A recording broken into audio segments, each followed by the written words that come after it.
गर्नुपर्ने श्रद्धेय प्रमुख अतिथिज्यू, मञ्चमा आसीन विशिष्ट अतिथिज्यूहरू, सम्पूर्ण अतिथिज्यूहरू, यस श्री निशुल्क माध्यमिक विद्यालयको उन्नति, प्रगति र गरिमालाई अग्र पङ्क्तिमा पुर्याउनका लागि अहोरात्र खटेर निस्वार्थ सेवा प्रदान गर्नुहुने आदरणीय यस विद्यालयका निवर्तमान एवं वर्तमान विद्यालय व्यवस्थापन समितिका अध्यक्ष लगायत सम्पूर्ण पदाधिकारीज्यूहरू, विद्यालय अभिभावक सङ्घका निवर्तमान एवं वर्तमान अध्यक्ष लगायत सम्पूर्ण पदाधिकारीज्यूहरू, हिजोको रेसुङ्गा बावीबाट आजको रेसुङ्गा बावी बनाउनका लागि तन, मन, वचन र कर्मले हर क्षण समर्पित आदरणीय यस विद्यालयका संस्थापक सदस्यज्यूहरू, अति विशिष्ट र आजीवन सदस्यज्यूहरू, यस विद्यालयको श्रीवृद्धिका लागि अहोरात्र खटेर निस्वार्थ सेवा प्रदान गर्नुभएका आदरणीय यस विद्यालयका निवर्तमान प्रधानाध्यापकज्यूहरू, पत्रकारज्यूहरू,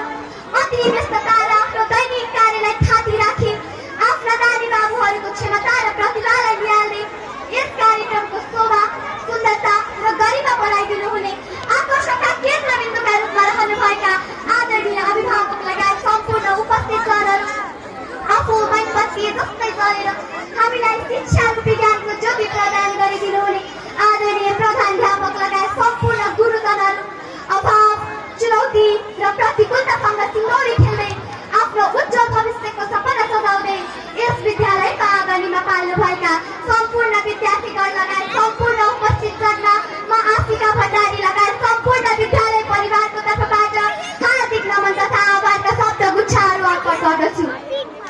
वास्तवमा यहाँहरूको साथ, सहयोग र समर्पणका कारण नै आज हामी सहज र सरल रूपमा गुणस्तरीय शिक्षा हासिल गर्न सफल भएका छौँ।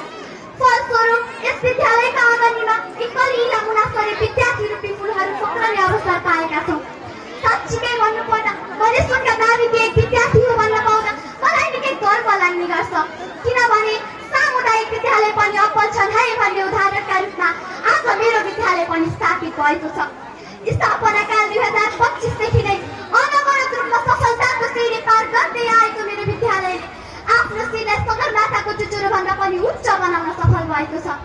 2075 सालको एसईमा 4 GPA सहित राष्ट्रिय स्तरमा सामुदायिक विद्यालयतर्फ दोस्रो स्थान हासिल गर्नु र लुम्बिनी प्रदेशमा प्रथम स्थान हासिल गर्नु, 2079 सालमा पुनः 4 GPA सहित उत्कृष्ट नतिजा हासिल गर्नु, 2079 सालमै सामाजिक विकास डिभिजन कार्यालय पाल्पाद्वारा गुल्मी जिल्लाकै उत्कृष्ट विद्यालय घोषित हुनु, 2080 सालमा शैक्षिक गुणस्तर केन्द्र भक्तपुरद्वारा गरिएको कार्य सम्पादन परीक्षणमा गुल्मी जिल्लाकै प्रथम उत्तम विद्यालय घोषित हुनु, 6औं र 7औं राष्ट्रपति रनिङ सिल प्रतियोगितामा विजेता हुनु, नगर स्तरीय कक्षा 8 को नतिजामा लामो समयदेखि निरन्तर रूपमा 4 GPA सहित उत्कृष्ट नतिजा हासिल गर्नु जस्ता अनेकौं उदाहरणहरू तपाईँ हामी सामु छर्लङ्ग देख्न पाएका छौँ। यो सब प्रहको लगन, शिक्षकको चिन्तन, अभिभावकको मनन र विद्यार्थीको अनुशासनबाट नै सम्भव भएको भन्ने मलाई लाग्छ, किनभने गुणस्तरीय शिक्षा शिक्षक, अभिभावक र विद्यार्थीको त्रिकोणात्मक सम्बन्धबाट प्राप्त हुन्छ। हरेक आमा बाबुको सपना साकार पार्न, विद्यार्थीको उज्जवल भविष्य निर्माण गर्न र राष्ट्रका लागि कुशल नागरिक तयार पार्न